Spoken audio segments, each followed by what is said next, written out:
बिस्मिल्लाहिर्रहमानिर्रहीम। इय्याका नअबुदु व इय्याका नस्तईन। अस्सलामु अलैकुम रहमतुल्लाहि व बरकातुहू। नाज़रीन, उम्मीद करता हूँ आप सब खैरियत से होंगे और आप लोगों की ज़िंदगी अच्छी गुजरी होगी।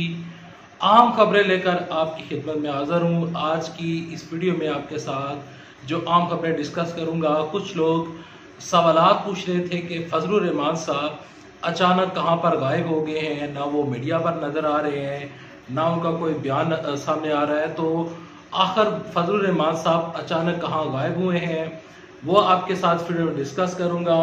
अंदर की खबर सामने आ गई है, 17 मई को क्या होने जा रहा है। शहबाज शरीफ बड़ी मुश्किल में फंस गए हैं। तमाम तर चीज़ें आपके साथ फिर डिस्कस करूँगा कि इन खबरों की तफसीलात क्या हैं।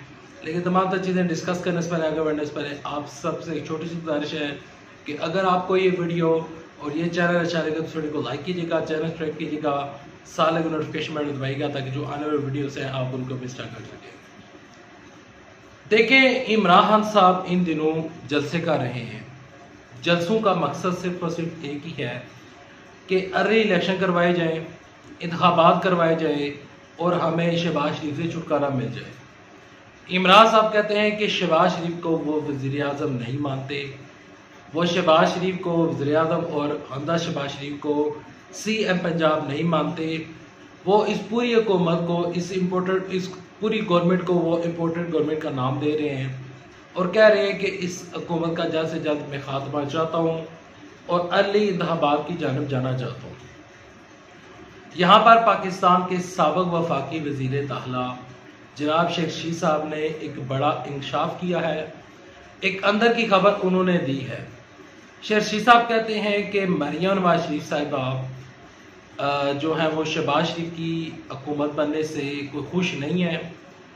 शहबाज शरीफ से मरियम नवाज शरीफ बिल्कुल भी खुश नहीं है और ना ही वो बहैसियत वज़ीर आज़म शहबाज शरीफ को एक्सेप्ट कर रही हैं। मरियम नवाज शरीफ साहबा चाहती हैं कि वो पाकिस्तान की प्राइम मिनिस्टर बने और इसी वजह से शेख रशीद साहब ने कहा था कि मीम से शीन निकलेगी और शीन से नून से शीन भी निकलेगी और मीम भी निकलेगी। तो इस वजह से उन्होंने कहा था कि मैं ये बयान दे रहा हूँ। अब शेख रशीद साहब ने एक और नया बयान दिया है।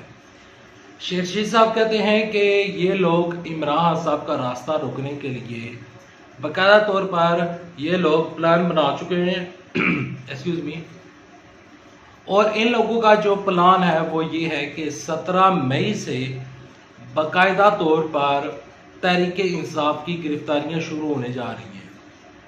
अब तहरीक इंसाफ की जो गिरफ्तारियां होने जा रही हैं, यहाँ पर शेख रशीद साहब ये कह रहे हैं कि 17 मई से बाकायदा तौर पर गिरफ्तारियां शुरू होंगी। तकरीबन 600 से 700 लोग जो हैं तहरीक इंसाफ के, ये लोग गिरफ्तार कर लेंगे और ये लोग इमरान साहब का मार्च जो है उसको रोकने के लिए ये लोग अपनी तैयारी मुकम्मल कर चुके हैं। शेख रशीद साहब ने अंदर की खबर दी है, लेकिन शेख रशीद साहब ने मजीद एक खबर ये भी दी है कि ये जो लोग हैं ये बेशक इमरान साहब को जेल में भी डाल दें, इन लोगों की हुकूमत 31 मई तक ख़त्म हो जाएगी। शेख रशीद साहब कहते हैं और इसके अलावा फवाद चौधरी भी यही कह रहे हैं कि ये हुकूमत सिर्फ 2 हफ्तों की मेहमान है, 2 हफ्तों तक ये हुकूमत चली जाएगी। इन लोगों की हुकूमत में और इन लोगों के पास किसी किस्म का ना कोई बयानिया है, ना इनके पास कोई इन सियासतदानों के पास कोई मुस्तकबिल है और अवाम भी इन लोगों को एक्सेप्ट नहीं कर पा रही। तो लिहाजा इनकी जो हुकूमत है वो जाने वाली है और 17 मई को बेशक ये 700 गिरफ्तारी करे या पूरे तहरीक इंसाफ के लोगों को भी गिरफ्तार कर ले, लेकिन इसके बावजूद भी शेख रशीद साहब जो है वो कहते हैं कि मार्च हर सूरत में होगा। इमरान साहब अपनी आज़ादी की जंग नहीं लड़ रहे बल्कि वो पाकिस्तान की आज़ादी की जंग लड़ रहे हैं, ऐसा कहना है शेख रशीद साहब का। अब बढ़ते हैं अगली खबर की जानब। अगली खबर यह है कि फजलुर रहमान साहब अचानक कहाँ गायब हो गए। देखिए, फजलुर रहमान जो कि हर रोज़ तकरीबन टीवी पर नज़र आते थे और आए दिन उनके बयान जारी होते थे, लेकिन जब से ये हुकूमत बनी है तो फजलुर रहमान जो है वो पीछे हो गए हैं, वो बैक फुट के ऊपर चले गए हैं। शहबाज शरीफ ने उनके साथ 2 बड़े वादे किए थे। पहला वादा ये था कि जब मेरी हुकूमत बनेगी तो सदर आरिफ अलवी को हटाकर आपको सदर पाकिस्तान बनाया जाएगा। लेकिन जब से शहबाज शरीफ की हुकूमत आई है तब से उन्होंने सदर पाकिस्तान को हटाने के लिए कोई भी अमली तौर पर काम नहीं किया, और ना ही अब फजलुर रहमान को उस तरीके के साथ शहबाज शरीफ कोई लिफ्ट करवा रहे हैं, ना उनके साथ कोई ऐसा कोई राब्ता है, ना कोई ऐसी कंफर्मेशन रिपोर्ट आ रही है कि फजलुर रहमान को सदर पाकिस्तान बनाया जा रहा है। किसी किस्म की कोई खबर मौसूल नहीं हो रही। लेकिन जो फजलुर रहमान साहब हैं उनके बेटे को वजारत मिल चुकी है। वजारत भी इमरान साहब कहते हैं वो वजारत मिली है जिसमें सड़कें बनानी होती हैं, पुल बनाने होते हैं, तो उसमें उस वजारत में पैसा बनता है। अब फजलुर रहमान के बेटे को वो वजारत मिल चुकी है। फजलुर रहमान साहब की जो फजलुर रहमान के पास जितने भी लोग हैं वो ये चाह रहे थे कि फजलुर रहमान की पार्टी JUIF का गवर्नर KPK लगाया जाए। तो अब एक और नई खबर सामने निकल कर आई है कि शहबाज शरीफ ने उस बयान के ऊपर, और जो उस टाइम यकीन दहानी कराई गई थी, तो फजलुर रहमान को और फजलुर रहमान की पार्टी में से किसी बंदे को गवर्नर KPK नहीं लगाया जा रहा।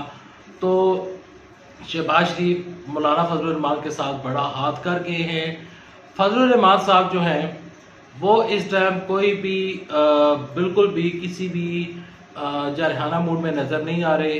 वो बिल्कुल घर में बैठे हुए हैं। अगर कोई मीडिया वाला उनके पास जाता है तो वो मीडिया को इंटरव्यू दे देते हैं। कुछ लोग ये गलत खबरें फैला रहे थे कि फजलुर रहमान साहब जो हैं वो कोई मुस्लिम लीग नून से इलादा हो जाएंगे, वो इस हुकूमत से इलादा हो जाएंगे और हुकूमत घर चली जाएगी। देखें, ऐसा होता हुआ नजर नहीं आ रहा। जो रियलिटी है वो मैं आपको बता रहा हूँ कि फजलुर रहमान साहब कभी भी इस हुकूमत से नाराज नहीं होंगे। फजलुर रहमान साहब कभी भी इस हुकूमत के खिलाफ नहीं जाएंगे और ना ही वो इस हुकूमती इत्तेहाद से बाहर निकलेंगे, क्योंकि एक दो बंदे भी अगर निकल जाते हैं तो शहबाज शरीफ की हुकूमत चली जाती है। शहबाज शरीफ की हुकूमत जाने की सूरत में नेक्स्ट इलेक्शन होंगे, और नेक्स्ट इलेक्शन होने की सूरत में इमरान खान साहब की जीत यकीनी है, क्योंकि सियालकोट का कल का जो जलसा इवन कि इन्होंने रोकने की कोशिश की, इसके बावजूद भी लोगों की बड़ी तादाद निकली। ग्राउंड छोटा था, जो पहले वाला ग्राउंड था जहां पर काफ़ी मसाइल का सामना इमरान साहब को करना पड़ा। उस्मान डार और उस्मान डार के भाई को गिरफ्तार किया गया, और भी गिरफ्तारियां हुई, लेकिन इवेंचुअली जलसा हुआ। जलसे में अवाम का बड़ा समंदर उमड़ आया था। वो काफ़ी लोगों की बड़ी तादाद निकल आई थी। इस वजह से मैं कह रहा हूँ कि शहबाज शरीफ हुकूमत को ख़तरा है इमरान खान साहब से। शहबाज शरीफ भी बड़ी मुश्किलों में फंस गए हैं। तीसरी खबर की जानब बढ़ते हैं।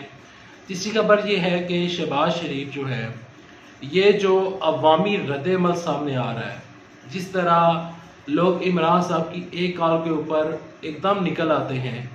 कल जो जलसा हो रहा था, एक तो सियालकोट में जलसा हो रहा था, इसके अलावा इमरान साहब ने एहतजाजी कॉल दी हुई थी, तो रावलपिंडी में, कराची में, फैसलाबाद में, पाकिस्तान के छोटे छोटे बड़े बड़े शहरों में लोगों की बड़ी तादाद जो है वो जलसे में शरीक तो नहीं हो सके, लेकिन उन्होंने एहतजाजी रैलीज निकाली, तो लोगों की बड़ी तादाद सड़कों पर कल लोग मौजूद थे।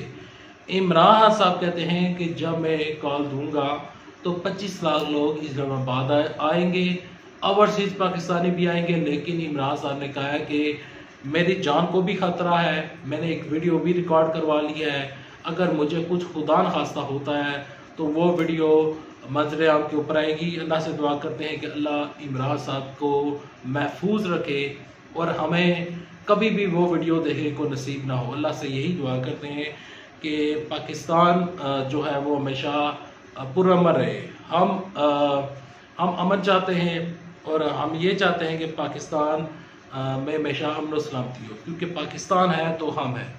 यहाँ पर शहबाज शरीफ की मुश्किलात में एक तो ये इजाफा हुआ है, साथ में ये है कि महंगाई बढ़ रही है, डॉलर की प्राइसेस बढ़ रही हैं। कल मरियम रंजीर साहबा कह रही थी कि इमरान खान साहब ने गैर कानूनी तौर पर पेट्रोल की प्राइसेस को कम रखा, यानी कि अब पेट्रोल बढ़ेगा, अब डीजल बढ़ेगा। कल LNG जो है वो बढ़ चुकी है, और जब भी शायद खान अब्बासी साहब आते हैं तो LNG की कीमतों में इजाफा होता है, पेट्रोलियम की मसनूआत में इजाफा होता है, और PIA का भी बेड़ा गर्क हो जाता है। पाकिस्तान की कई ऐसी चीज़ें जो है वो ख़राब हो जाती है। शहबाज शरीफ से हुकूमत संभालने नहीं होगी। मरियम नवाज शरीफ भी कह चुकी हैं कि अर्ली इलेक्शन करवाए जाएँ, इलेक्शन ही वाहिद हाल है, क्योंकि वो जिस तरह शेख रशीद साहब कह रहे हैं कि वो बैसियत शहबाज शरीफ को एक्सेप्ट नहीं, वज़ीर आज़म वो बतौर वज़ीर आज़म वो शहबाज शरीफ को एक्सेप्ट नहीं कर पा रहे। उम्मीद करता हूँ वीडियो आपको पसंद आई होगी। वीडियो पसंद आने से वीडियो को लाइक कीजिएगा, चैनल सब्सक्राइब कीजिएगा, साथ लगे नोटिफिकेशन में दबाइएगा ताकि जो आने वाले वीडियोस हैं आप उनको मिस ना कर सकें। जाते जाते मैं आपसे बहुत माजरत करता हूँ, मैं बहुत आहिस्ता धीमे अल्फाज में धीमी यानी बहुत आहिस्ता बोल रहा हूँ। बहुत मेरा गले की प्रॉब्लम जा रही है। मुझे तकरीबन पूरा साल ही एलर्जी रहती है। अक्सर आपने वीडियो में नोटिस किया होगा, कभी मैं बहुत आहिस्ता बोल रहा हूँ, कभी मेरी आवाज़ चेंज हो जाती है, तो ये एक एलर्जी है। दुआ करें कि मेरा मसला हल हो ताकि मेरे जो बोलने में प्रॉब्लम होती है वो मेरे बोलने में प्रॉब्लम ख़त्म हो जाए। खैर, अल्लाह से दुआ करते हैं कि अल्लाह पाकिस्तान की हिफाजत फरमाए, अल्लाह इमरान साहब की हिफाजत फरमाए और अल्लाह पाकिस्तान में जितने भी लीडर बसते हैं, चाहे वो शहबाज शरीफ हो चाहे नवाज शरीफ हो, अल्लाह उन सब की हिफाजत फरमाए और अल्लाह पाकिस्तान की हिफाजत फरमाए और अल्लाह पाकिस्तान को पाकिस्तान के दुश्मनों से बचाए। अल्लाह हाफिज़। पाकिस्तान जिंदाबाद, पाकिस्तान फौज जिंदाबाद।